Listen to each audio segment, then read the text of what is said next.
So we finally got a tractor to help us with our projects. It has taken a little while to get to grips with using it and its different functions, and of course it's old and needs a little bit of TLC, but we bought what our budget allowed and hope to fix it up as we go. It's a Lamborghini 674 70 horsepower, which we thought should be handy for several different uses around our place. The grab attachment has been really useful for getting some of the longer timber lengths out of the area we're working on. Most of the timber that wasn't chopped into firewood we pulled out of the area with the hand winch, and my goodness, that's hard work. A motorised one would have been way easier. After pulling them to the side, the tractor was able to lift them and carry them out of the area. We didn't want to drag them out as it just wrecks the ground. Fortunately, we were able to do this during a dry spell, and once the autumn-winter rain starts, a lot of this sort of outdoor work is just shut down, as it just gets too muddy and you end up doing more harm than good.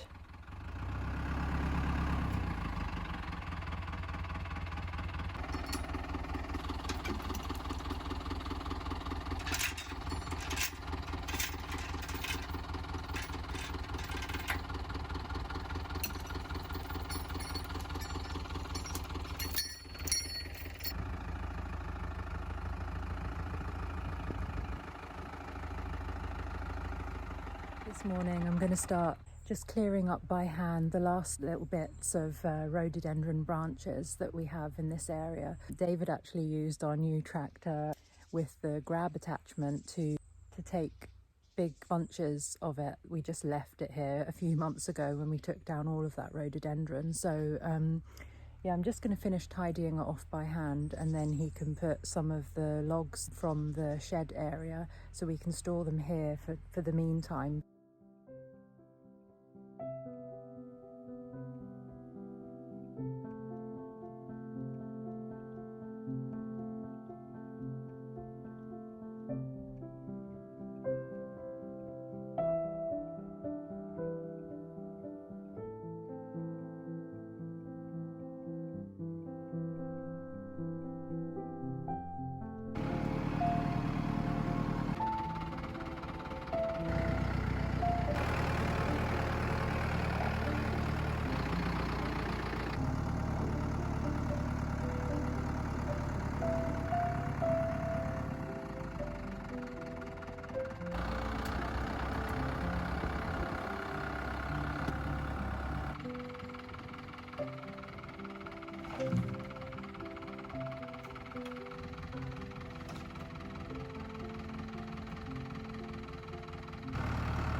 Amongst everything else that's been going on, I have been thinking of what I might grow in the garden over the winter and preparing for next spring.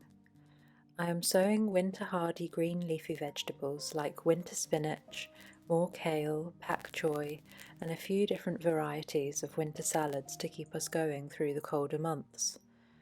I also want to build on introducing even more biodiversity in the garden. I'm planning on sowing some of these other varieties too before the cold nights really set in. There's still a little bit of time left to start some vegetables from seed and to sow for early flowering plants in the spring. I have been using a company called Seeds Ireland who supply non-GMO, organic, open-pollinated seed and ship everywhere in Ireland, Northern Ireland and Europe. They have a fantastic selection of fruit and vegetable varieties and also a beautiful selection of flowers and herbs, much of their catalogue being hugely beneficial for pollinators. I used their seed this spring-summer alongside other well-known brands, and I was amazed at how well everything from Seeds Ireland germinated and grew so strongly compared to the other companies I used. They produced such flavourful crops at harvest time, and pest damage was minimal. I really believe in keeping seed open pollinated and organic. This type of seed has evolved with the environment over here and is more genetically diverse and can produce strong, healthy crops in our specific climate. A more natural approach will always be better for the environment, the insects, birds, and in turn us and our bodies. Non-hybrid varieties seed can be saved and sowed the next year also. I have left a link to their website in the description box where you can find out more about what they do and have a browse of Seeds Ireland's quality seed catalogue. If you're into any kind of gardening, I would definitely recommend having a look. When you become a customer, you also get monthly newsletters advising on things to sow and grow in that month, as well as discounts on current seasonal varieties. Each listing on their site has detailed descriptions of each variety, when to sow and plant out, which is a great help for both the novice and the seasoned gardener alike.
I'm up here in my garden and the weather has really turned quite chilly today. I've got quite a lot of jobs to do. You can see that yellow flower there. That's actually broccoli that I just left to go to flower. And the bees are absolutely loving it. So I've tried to keep it there as long as possible. But now I've got some new seedlings coming up. I really need to make some space for those. So I'm going to pull those up today, and I have a few other things to do. The strawberries are actually spreading and they're starting to root into the ground, so I want to plant those little strawberry offshoots and put them in pots so I can make new plants and then plant them maybe next year. And then, yeah, probably just some weeding and maybe try and tidy up the sweet pea before it starts dying back. I just left it and it's just completely a mess now. Just need to do quite a good bit of tidying up, really.